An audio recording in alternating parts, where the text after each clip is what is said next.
education times action will equal your results. Okay. You get educated, you take action, you get a deal. But then the really hard work starts, because now you got to create that well-oiled machine with systems where you can plug employees in and scale. So that's the next step to it. So it's just understanding, are you a good fit to create that well-oiled machine, or are you better as someone that is inserted to execute? And execution's hard and it's not easy. So it's not like we're saying, oh, one is so superior to the other. It's just knowing where, you fit in and really what your strengths are. I do believe in strength finders and And if you can't figure that out, then what you do is you can partner with somebody. Maybe you can raise money on a deal and become a quote unquote, what they call a sub-syndicator, where you're raising money for somebody else's deal, start out that way. So there's so many different ways to start out. And people just think, hey, I've got to buy my own deal. I've got to do my own stuff. You'll start seeing, as you start growing, it's hard to do everything on your own.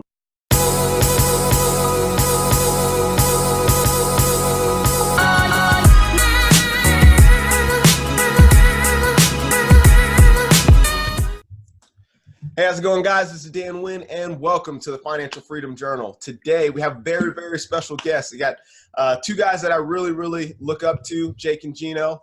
Give you a quick bio of the two really quick. Jake Stinziano and Gino of Wheelbarrow, better known as the real estate investment powerhouse duo. Jake and Gino, there you go, flex off the muscles. Jake and Gino, they're investors, business owners, best-selling authors, and entrepreneurs who've grown their real estate portfolio to over 1,400 multifamily units. Jake and Gino also manage a multifamily real estate education company that offers coaching and training in real estate, founded on their core principles: buy right, manage right, and finance right. Welcome to the show. Really, really appreciate you guys coming on. Hey, Dan, good morning. Excited. Let's get this thing kicked off, man. All right, let's do it. So first thing I start off with is, how did you guys get started in real estate investing? Did you guys start single family and then scale your way up, or what prompted real estate investing for you? Well, I started a long time ago. I bought a fourplex with my brother back in 2002 in New York when I was living in New York. And I just started because I had some extra money and I wanted to invest in real estate, and everybody said it's a good thing. It makes real estate always goes up. So I said, okay, I'll buy it. I still own that property. It still cash flow is pretty good, but that's for another story. Spent too much, didn't know what I was doing, didn't know how to underwrite a deal, didn't know what the market was, didn't know how to take care of tenants, didn't know it was a business. All goes on and on and on, but I'm glad I got into it. I got into it just for, a little additional money. Back then I only had 2 kids. So I'm like, you know what? I make a few extra bucks. I'll be happy. The restaurant's doing good. 2002 was a different world than it is now. There was no internet. I had a mom and pop restaurant. We were doing really well. 2008 comes along and everything starts shifting. Food service goes into a different direction. The recession really, hampers a lot of people. So I start looking into real estate, start getting, real estate coaching, because I bought a couple other properties I made huge mistakes on. I got into a mobile home park, and I got into a strip mall, which is mixed residential, and it wasn't good, mixed use. It just wasn't good. So I said, I have to learn. I don't know what I'm doing here. And I spent about the next 18 months after that educating myself. I had known Jake from the restaurant. He was doing some catering. He was a pharmaceutical rep. And I heard that he was moving down to Knoxville. And I said, well, this might be a pretty good opportunity for me to go to a different market. I had already gone up to Rochester, New York, and bought a couple of duplexes. I'm like, Knoxville sounds good. I heard it was an emerging market. It was the 3rd or 4th city to actually emerge from the recession. People are moving down there. It is a right-to-work state. There's no state income tax. It's got a quality of life. People can afford to live there. I said, let me give it a shot. So when Jake got down there, we just started looking at properties. And I know for him, it was just a grind of corporate. And for me, it was just trying to make a few more bucks for my family. Yeah, but I think even if you want to peel that onion back a little bit more, it was a story of 2 guys that were really stuck in their lives. I was in a corporate job and it was in sales, and it was good for me because I was out on the road. But at the same time, there was layoffs every year. They would tell you to go home and sit by your phone and wait for the call. Gino, when I first met him, I tell this story all the time. He was sitting in the back of the restaurant for the YouTube folks. His arms were crossed, and he just looked angry. And his brother was, in the front of the house, and we were always, going to Yankee games and hanging out. And I was always wondering why Gino was so frustrated. But if I would have asked him, it was because dishwashers aren't showing up. He's having to wash the dishes.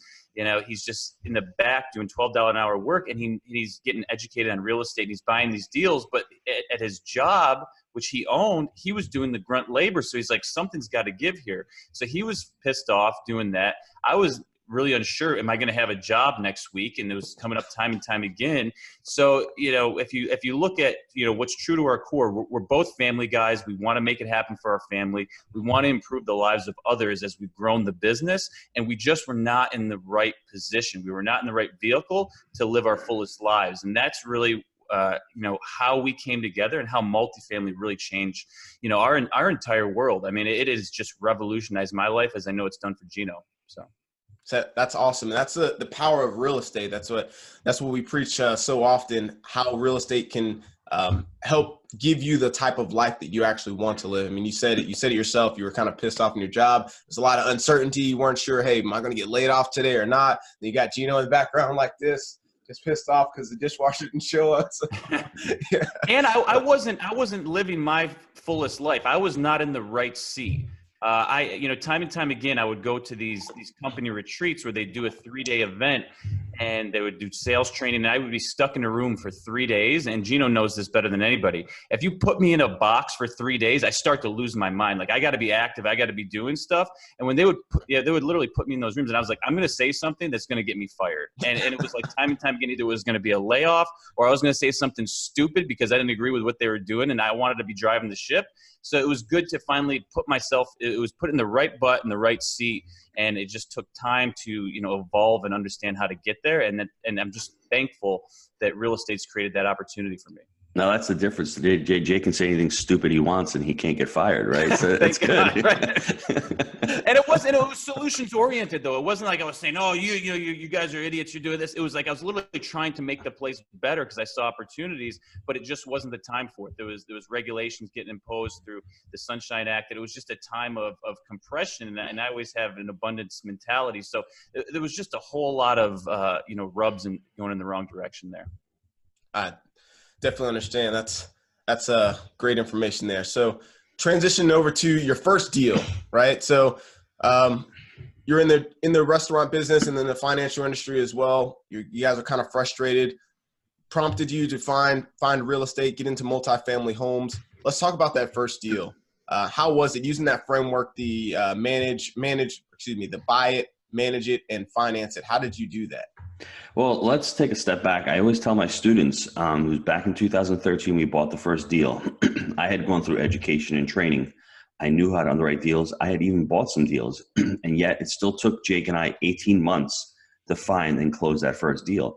So it's not like you're going to join a platform or join an education group and 3 months later, you're going to buy a deal. That might happen. And man, if that happens, you're going to be off to the races. But for us, we struggled a little bit because we really were unsure of the market. We Stenziano and Barbaro in Tennessee, that doesn't go too far when you first don't know anybody, right? So it was hard networking with brokers. It was hard finding deals, even though there were deals back in 2013. It was just, when you first start out, you're unsure of yourself.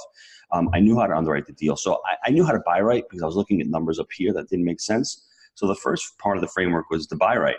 And what we were looking for A caps, which you could find back then. We were looking for 10% cash on cash returns, which you could find back then, and debt coverage ratios of 1.3 to 1.4. So the parameters were there. It's just that your first deal, you're scared. You don't know how to do it. The manage rate, we didn't know at all. We figured that out as we bought our first deal, right? So, and the finance right, everyone who finances their first deal in commercial usually make mistakes. That first deal, we had some pretty crappy terms because we had owner financing. So it was great. We got 10% in owner financing. We need to come up with 10% of the down payment.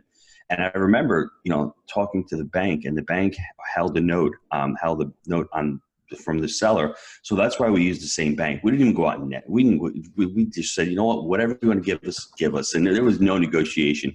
And that's what a lot of newbies do in their first deal. They're just happy that the bank's willing to give them money.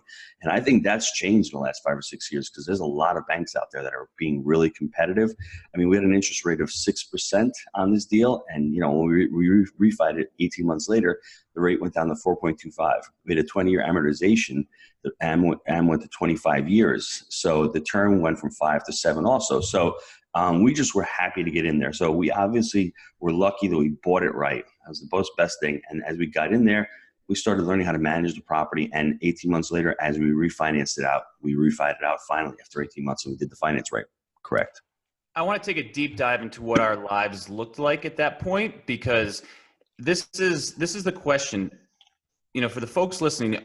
Do you want to be an entrepreneur or do you want to be an employee? And I'm going to answer that in a second, because what our lives looked like on that first deal, I was working a full-time job.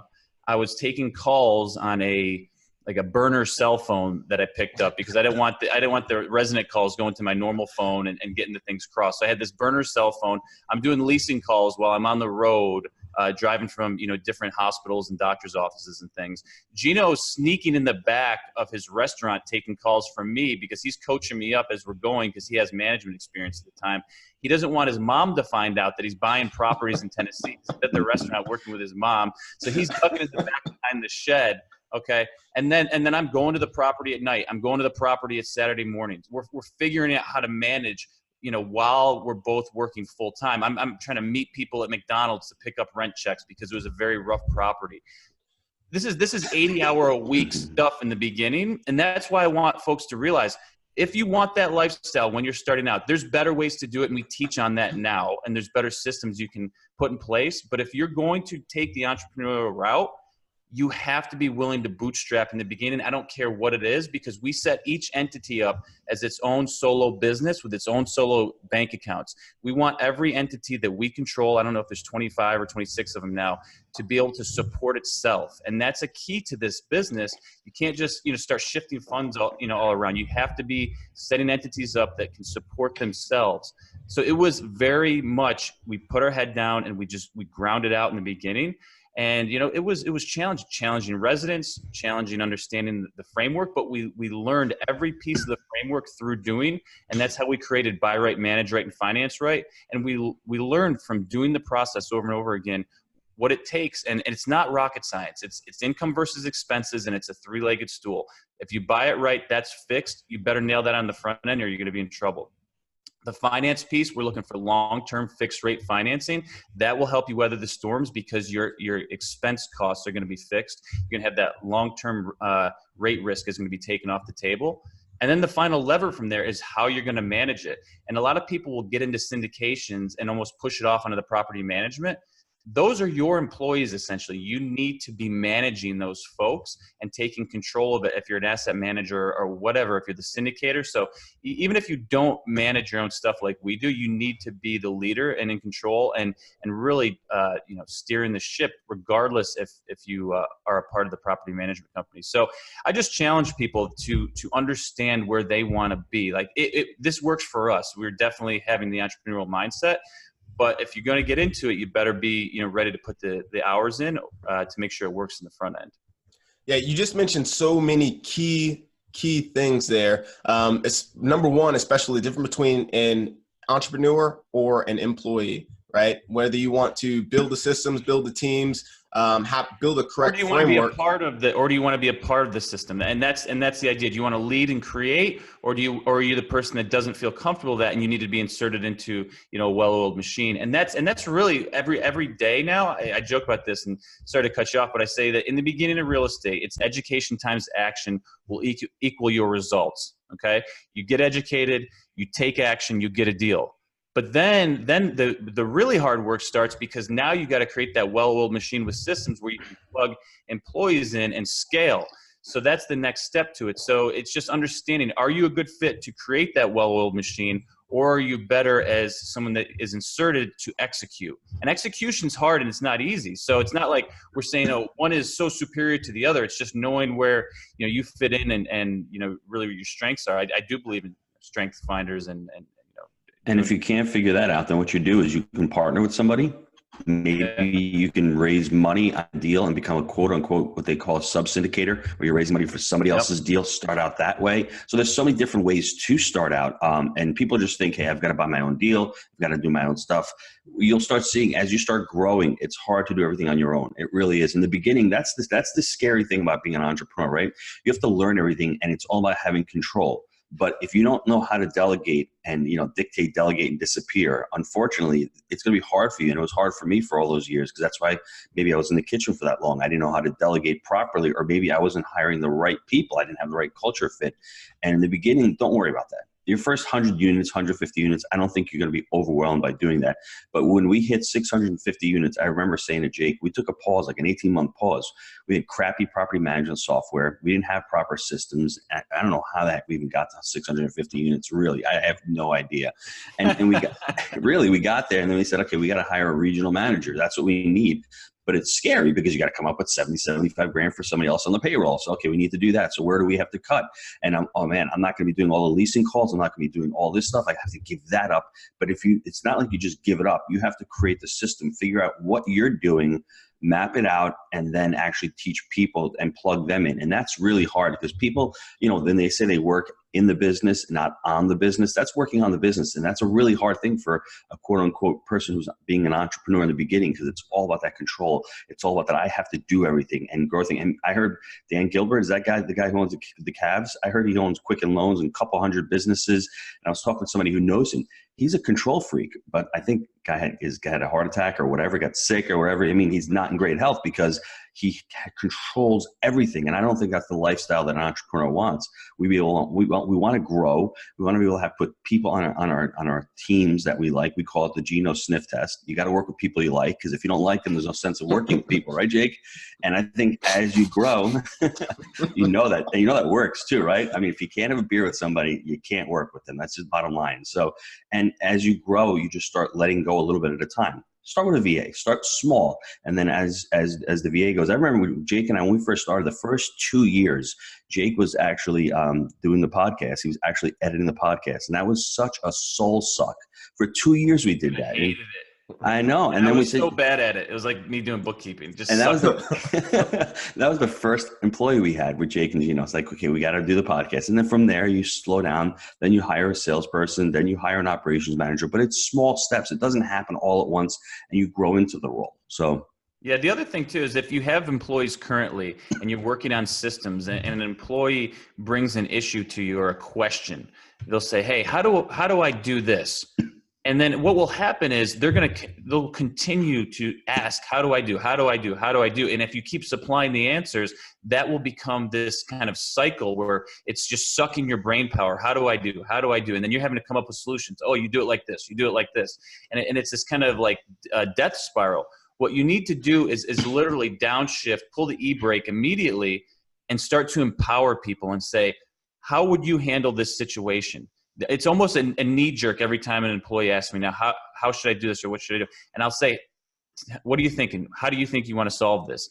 And then it empowers them to, then they're going to start thinking and come up with creative solutions. And the more you work together, we do something called a weekly L10. It's a level 10 meeting. So we have so many touch points that my employees almost can start to regurgitate what I'm going to say, because we have such a rhythm together.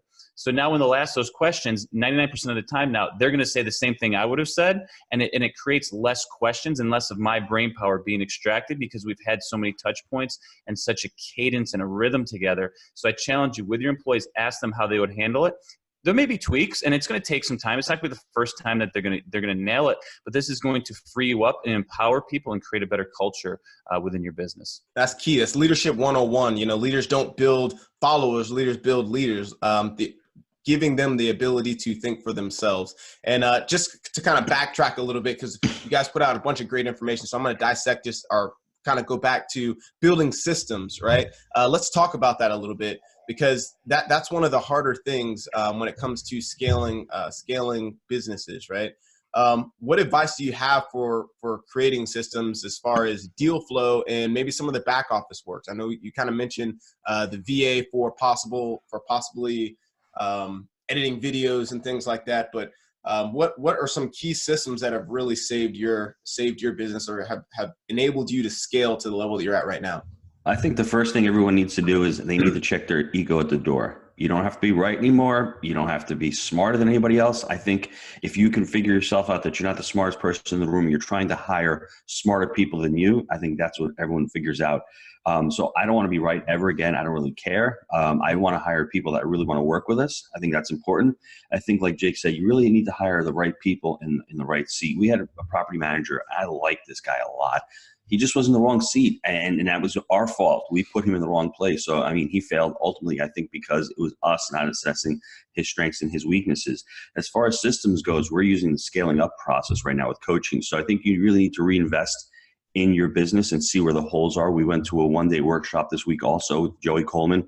Never lose a customer, first 100-day journey. So trying to refine the systems of where you are. I think you need to assess your business, see where you are, and see where there's holes, and start looking at the holes and start diagramming the holes. I think the other thing is look at what you do on a daily basis. I think as the entrepreneur, if you're not doing tasks that are generating wealth or generating sales, I think that's the biggest mistake. So if Jake is not out there in the beginning trying to sign leases and trying to create value in his properties and trying to raise that NOI, everything else stinks because you're not going to be able to generate dollars. So if you can get rid of those low-level tasks, those $12 to $15 an hour tasks, like Jake said, whether it's a bookkeeper, whether it's sending out emails, whether it's someone reading your emails, whether it's a leasing agent helping you out in this business, maintenance, don't go out and fix a toilet. Get somebody at $20 an hour to fix a toilet. I know it's hard in the beginning. Don't paint an apartment, spend a whole day and a half painting an apartment when you can go out underwriting other deals, taking a broker to lunch, taking a banker to lunch. I think that's really important as far as building systems. Highest and best use of time, right? I think so. I also think there's so much to unpack with your question, because you asked about systems, but then you kind of dialed into deal flow, and I'll share an example of something that we experienced recently. We actually, our first 1,000 units, Gino and I bought in-house, and we didn't syndicate or raise any money for those. And recently we started actually syndicating through our company, Rand Partners, because we had so many people asking to become a part of our deals. So we opened that up to our investor list. And what we found was that Dylan, who's on our team, was getting really bogged down, and the deal flow was slowing because there's so much, back end work that goes through running the syndication company, bringing on investors, the customer facing with the investors, taking investor calls. Their deal flow was slowing. So essentially what we did was we brought on another team member to help out with some of that back end work to, allow more deal flow to start coming through. So what was happening was we'd get a deal under contract, we'd close on it, but then the deal flow would slow down because there was so much focus on working on the deal. So what we did is, okay, we got the deal flow, we got the deal that's being closed.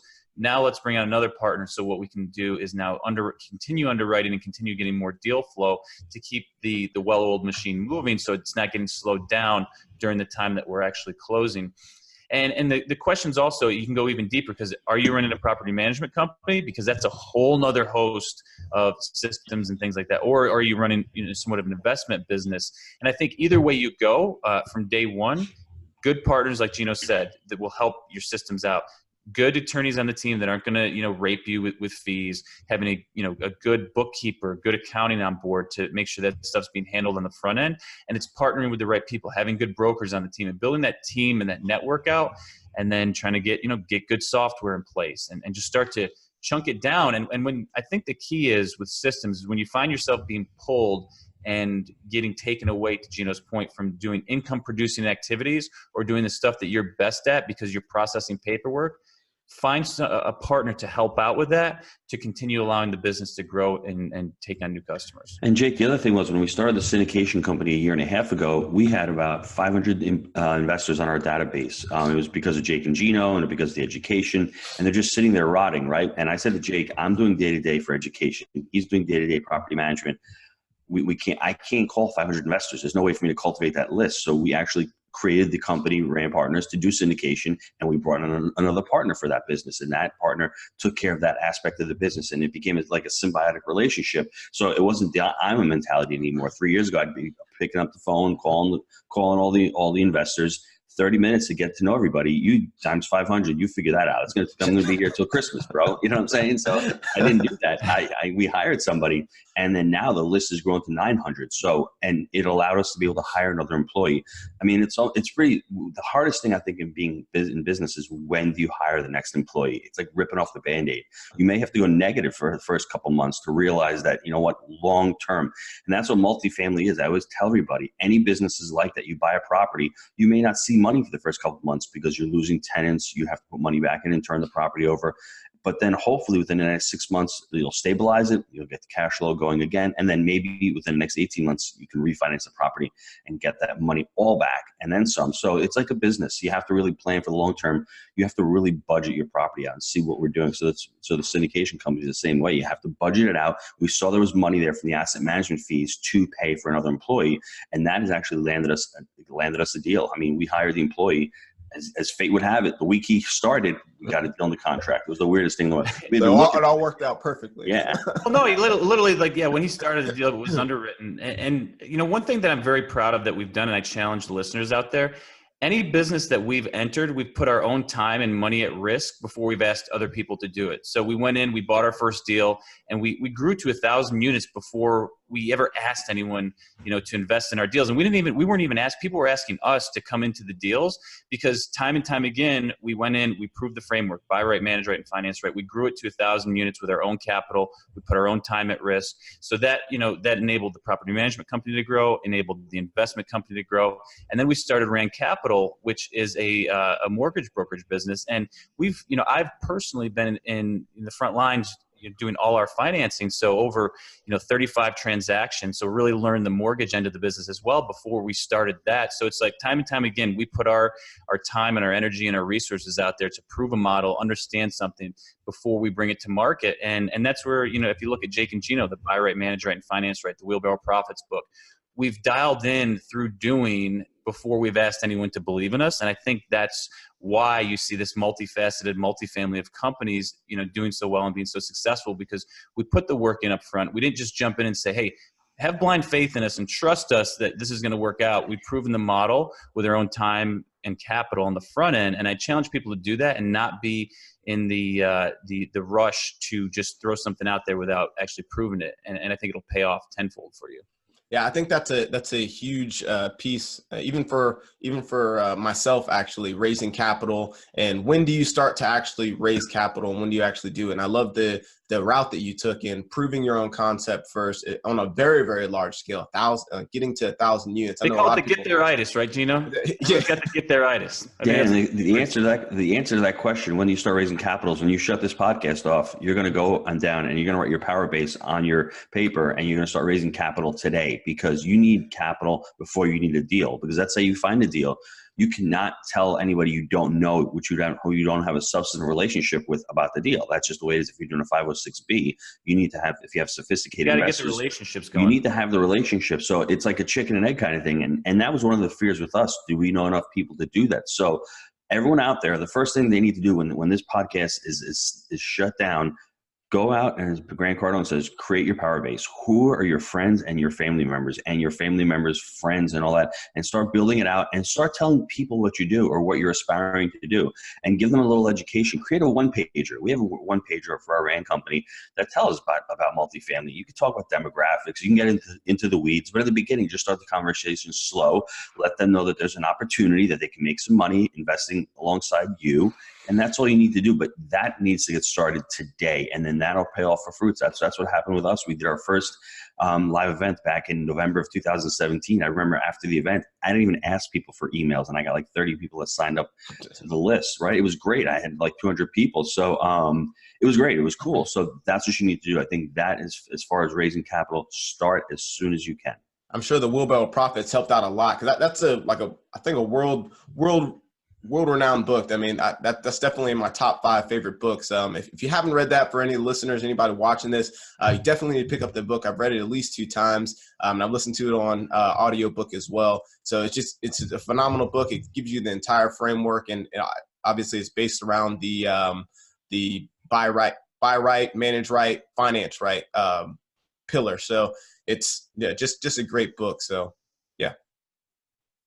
Okay, so pushing into kind of wrapping it up a little bit, kind of getting to the last few questions. I don't want to take all your time here, so I could talk about real estate all day. I love talking to you guys. I got trees to cut. But if you could give one piece of advice to any investor starting off on their financial freedom journey with real estate, what would that be?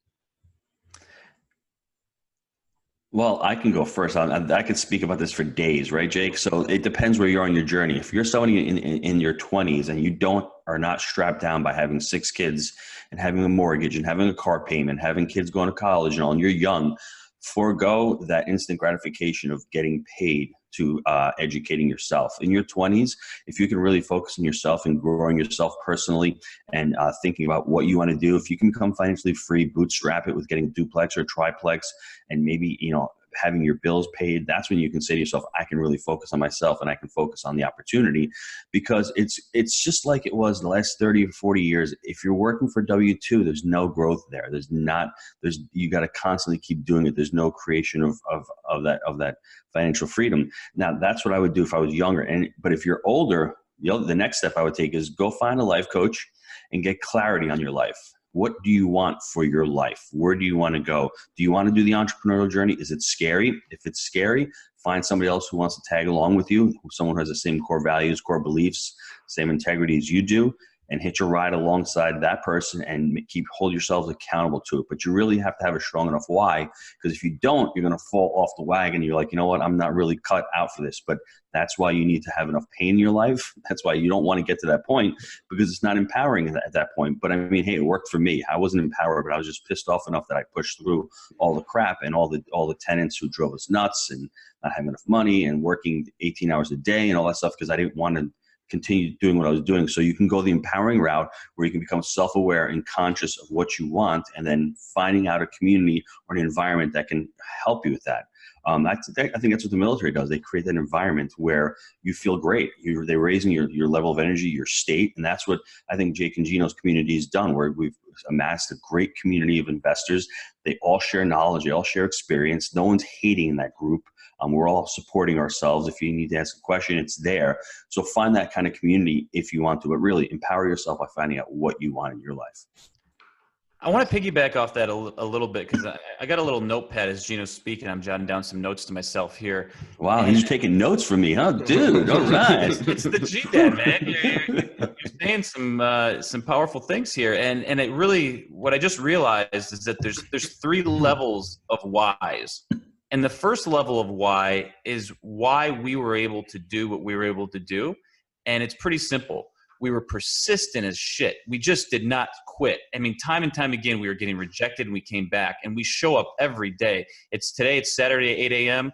Gino and I have a call every day at 8:45. Our day starts at 6 a.m. and we're working, because I know those 3 hours between 6 and 9, I'm getting ahead of people and really just making it happen. So the reason why it's worked for us is because we're not the smartest guys in the room, but we will outwork anybody. Bring it on. Let's go. Right now, we're going to take it down. I'm telling you. Let's do it. We show up and we just grind our freaking faces off day in and day out. It's not easy. It's not glamorous.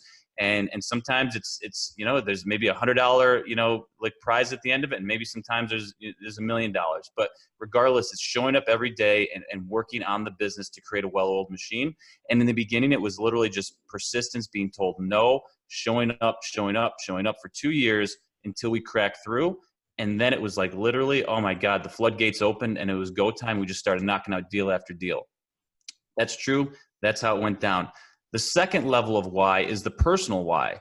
For me, I was in the wrong seat. I needed to take control of my life and create financial freedom for my family. That was the fulfilling piece that I needed as a provider, as the head of a household, as a man. That's what was fulfilling for me. That's what I needed to do. The third level of why comes after all this stuff starts to accumulate and you're saying, what the hell is the core purpose? What are we doing now? We did all this. It's good, but I still need to be fulfilled. And we literally, Gino was talking about the scaling up session we had the other day. And we understand our strategy, and that's on every level that we do to create great customer experiences, great customer outcomes for the people we partner with. But there's a bigger umbrella at the top of that, and that is to improve the lives of others, whether it's we're on the podcast with you today, whether it's a resident that's living in one of our 1,500 homes, whether it's a customer for Jake and Gino, whether it's someone doing a mortgage with us. We're attempting, and our folks as well, big time, we want to improve the lives of the folks that are working directly with us. Even if it's a vendor, it's value for value, and we're constantly trying to improve the lives of others. And that's the fuel that really rockets the Jake and Gino community. And we had we knew this almost intuitively, but it took a coach to extract that and really put it down on paper. And we're like, holy shit, that's it. And it was just an eye-opening epiphany for us. So it's constant evolution. You know, I'm sure we can talk to you in 3 years from now, and there's going to be another layer to this, and there's going to be a further, deeper understanding. It's because we're so, you know, involved in this. But those are the 3 level of whys, Gene. I'm going to do a webinar on that now. You heard it here first. Looking forward to that. So that's phenomenal. Thank you so much. Seriously, thank you so much for the advice and the wisdom that you just provided and given to our listeners. I really, really do appreciate that. How can our listeners get in contact with you? Just go on our website, jakeandgino.com. We've got hundreds of articles on there. We've got all our podcasts on there. We have the Jake and Gino channel on iTunes. We have 4 shows. We have the Multi-Family Zone show. I do one with my wife every week for families. And it's great because, you know, I mean, it's a spouse. Spouses have to support each other. And it's all about communication, whether it's in a business environment or a family environment. We have a syndication podcast. We have a movers and shakers podcast that our students get highlighted when they close a deal, which is really cool. And then we have the flagship Wheelbarrow Profits podcast, where we bring on experts and we just talk to anybody about real estate. So those are probably the 2 best ways to connect with us. Great. I need to speak to the Multi-Family Zone. My wife and I loved that show. We actually just listened to one of the most recent ones when you and your wife were talking about the transition that you guys went down to St. Augustine. I heard Jacksonville, and I was like, oh, snap, that's actually where I'm from. So I was like, that's really, really cool. You talked about just what it meant to your family, you know, the conflict that you had with your family in New York. You know, they didn't want you to leave and things. So we really, really enjoy that podcast. Especially it helps me, you know, get my wife along, you know, get my wife into the real estate. So it's really, really refreshing to hear it from, especially somebody that we actually listen to. And you know, I've read the books and been listening to you guys for a long time. So it was really, really refreshing to hear that and have that family part there. Cause it's real, right? As well. It is very, very real. Because it's hard. And anyone out there who has a spouse, it's tough because you're trying to chase a dream. My wife is home with 6 kids. I'm out. She's thinking I'm partying, going to the bars and hanging out with the brokers and all. And I really hate doing that because I'm more of an introvert. So you really need to communicate. And I think she supported me because I just hated what I was doing. But at the same time, if you're going to be in Dan or Jake, you guys are going to be all in on this. You have to be all in because you can't do that to your significant other by half-assing it. And she knew that I would never do that. So that's part of the communication. Hey, I'm going to try my best. And then the other thing, give her clarity. Why are we doing this? I'm doing this because I hate living in New York. I'm doing this because I want a better lifestyle for my children. I'm doing this because if I get a $5,000 bill from a dentist for my kids, I can pay it and not worry about it. You know, those things mean a lot to me. And if she doesn't know that, then she's going to say this real estate dream. And at the same time, I spend a lot of money on my education. I got educated. I didn't go out there and take a huge risk without knowing the risks, without showing her that I was smart enough to do it. So there's a lot on the person who's trying to achieve it to show up and make sure that they're ready for their spouse. So that's part of the reason why we wanted to do the podcast, because it's important that, you know, spouses communicate what's going on in their lives and then being on the same page. We love that show. Thank you for bringing that one. I got to give the Gino a quick plug here because he didn't hear about this. So they did a customer journey, customer experience training this last week, and we had, you know, our syndication team down there. Our regional manager from Knoxville went down there, and she said to me, she's like, it's like I'm going into like this house of angels or something, because it was the first time she went to Gino's house, and there's 6 kids there. There's all these people in the house, and she has a counseling background, a master's in counseling, and she's like, it's just therapeutic being here, and there's all these people, but it's just so wholesome. So when you step into the G-Dad's house, there's like this, kind of feeling. Like, you want to talk about walking into wholesomeness, take a step into the G-Dad's house, and it's got all the good feels. So, Gino, I forgot to Thank you. Dude, my pleasure. It's not rocket science, everybody. Just love your kids and support your kids and be a role model to them. Is it hard? Man, I want to drop kick my kids sometimes. We all do, right? Everyone has that feeling. But at the end of the day, just make sure you love them. Make sure you say, hey, I'm trying my best. And I think if we're, acting out that way to our children, it's important because they have to see that we're vulnerable, that we make mistakes. Because you don't want them to grow up to think that you're this perfect person, because nobody is, because then they're going to have to aspire to something like that. So it's important that you're there, you provide, and I don't know about quality time, but just spend time with them and be present with them. So that's what real estate's allowed me to do, is become a little bit more present. I'm not working on Christmas Eve anymore. Yeah. Able to do that. So I fully understand. I got 2 little ones myself, and I've actually had my eldest in a couple of my videos, 4 years old. He understands.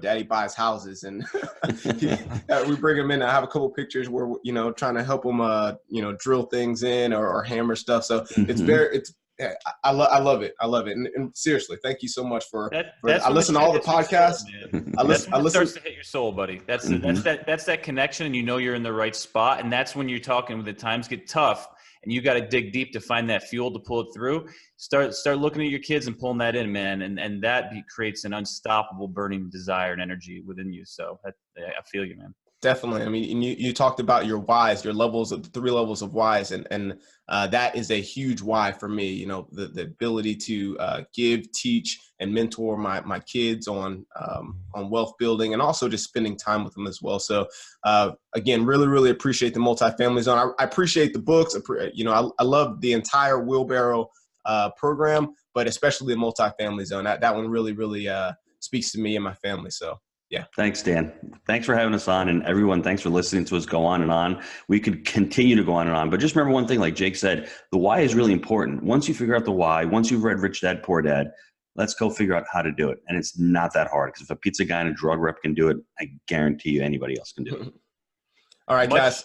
Much like Dan, we are here to serve. We appreciate you, man. Hey, thank you guys so much for coming on the show. Really appreciate you. And make sure to reach out to Jake and Gino. All their links will be right here below. They'll be in the show notes if you're listening to this on podcast, and if you're watching on YouTube, their links will be right below the photo here. So other than that, this is Dan Wynn signing off.